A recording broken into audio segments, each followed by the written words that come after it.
Hello from Becky Me. Welcome to this evening's programme. First, they've waited 8 years for answers. And tonight, families who lost loved ones in the Potters Bar rail crash say they've got some of them, but not all. 7 people were killed and 76 injured when a train travelling from London King's Cross to King's Lynn derailed on the East Coast Main Line in May of 2002. Well, today an inquest jury said the crash was a result of a points failure. Our correspondent Neil Bradford was at the inquest and he joins us now live from Potters Bar station. Neil, so disappointment among the victims' families then? Yes, what they really wanted was a wide-ranging public inquiry. Instead, after all this time, what they got was a rather long and complex inquest that they say didn't go far enough. Jurors had a questionnaire of 16 questions they had to answer. Some of those questions quite complex and involved, but in the end, it was just a few that mattered. It took them 3 days to reach the verdict. These are the dramatic last moments of the 12:45 wagon service to King's Lynn, caught on CCTV. It had derailed just metres from the station. 6 passengers were killed, all of them in the last carriage. Ammonites from Cambridgeshire, German Cambridge graduate Janelle Schickler, Austin Kark, Alexander Ogunwusi, Cheer Sin Lin and Cheer Chin Woo. A 7th victim, 80-year-old Agnes Quinlivan, was killed by falling debris. 8 years have now passed since that tragic day. For the families, the inquest has failed to answer some key questions. It's been the most difficult journey I don't think anyone could ever envisage, because nobody expects to lose someone the way we've all lost somebody here. And nobody expects to wait 8 years to understand why it all happened. And now we've only got some of the answers, we haven't got all the answers yet. Today, the jury concluded that a points failure caused the crash. They found they were unsafe and not inspected or maintained adequately. These pictures, taken just hours after the crash, show missing nuts and bolts on the track responsible for the derailment on May the 10th, 2002. The train was travelling at almost 100 miles per hour when it derailed just outside the station. The last carriage was flipped into the air. The momentum of the derailment carried the carriage into the station, striking a bridge and careering along the platform. The terror for those on board continued for what must have seemed like an age, but was in reality just a few seconds as the train came sliding across the platform before becoming wedged under the roof. In the weeks and days before the crash, a number of passengers had complained of rough rides along the line. One of them was Peter Prime from Peterborough. When we got about 10 minutes out of King's Cross, which was in the Potters Bar area, the train did a huge lurch and there were cups on the table and they went sliding across the table, and other people in the coach were equally alarmed. For the father of one of the victims, today's verdict offers little comfort. He will continue campaigning in her name.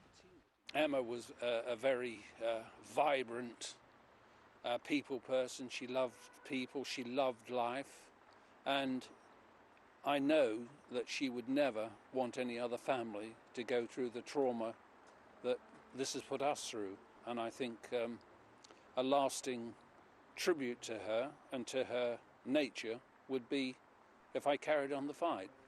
Coroner Judge Michael Findlay Baker QC described the 8-year wait for an inquest as indefensible. He publicly apologised to the families, promising to make a list of recommendations for the industry and ministers. 8 years on, trains continue to thunder through Potters Bar station.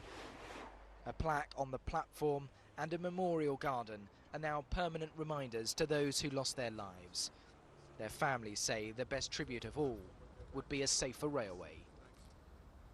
Well, let's head back to Neil. Well, Neil, will that wish be granted? Will there be a safer railway? What happens next?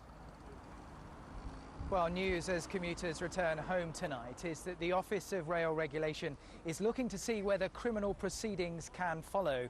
And the Crown Prosecution Service, who ruled out criminal proceedings back in 2005, say they will now look to see whether any new evidence emerged during the 6-week inquest at Letchworth Garden City. And the coroner himself will, in due course, publish that list of recommendations that will pass to government ministers and the industries. The families just hope it goes far enough. Indeed, Neil, thank you very much for that. So then, the Potters Bar inquest has raised more questions about how our train system is managed and also maintained. David Hughes has been looking at whether we should be concerned about our rail safety record. Potters Bar was one of a series of rail crashes in the past decade where faulty tracks were to blame. 2 years earlier, a broken rail further up the line at Hatfield derailed an express at more than 100 miles an hour. 4 were killed. 5 years after Potters Bar, another derailment in Cumbria in 2007, also blamed on faulty points that hadn't been checked.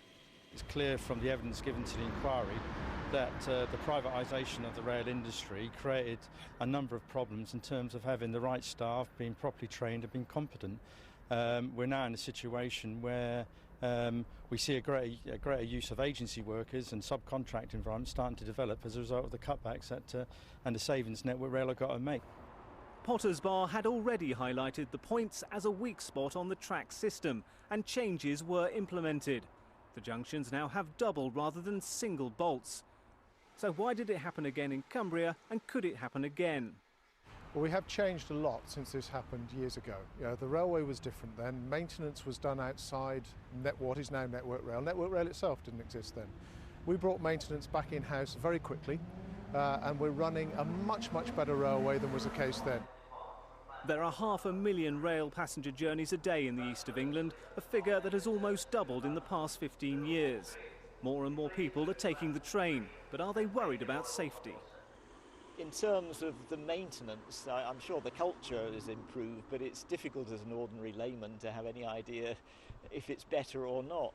Accidents happen wherever you go, whether you travel on a train, a plane, in a car, coach, whichever. But I think that at the end of the day, the people that are responsible at the top, who get paid a lot of money, are the ones that should be held accountable. Hopefully that they'll sort all the problems out very soon, really, so nothing like that will happen again. Engineers say things have changed. The public acceptability of safety on railways is very low, as it is in any form of public transport. When you trust your life to someone else, you are very intolerant. And I think public transport organisations know that and respond to that with very safe situation. The railways remain one of the safest forms of travel. And that's illustrated starkly by the figures. In the 10 years to 2007, 51 passengers were killed travelling by train. Over the same period on the roads, 31,000 people died. The last passenger to be killed in a rail crash was 3 years ago. Someone dies on the roads every 3 hours. Of course, that doesn't diminish demands that our trains are as safe as they can possibly be. Jonathan and Becky. David, thank you very much for that. And of course, there'll be more on this story on the main ITV News at 6:30. Next, the woman who chronicled her own death in pictures and texts on her mobile phone after doctors failed to treat her for meningitis. Medical staff at Milton Keynes Hospital believe that Jo Dowling's illness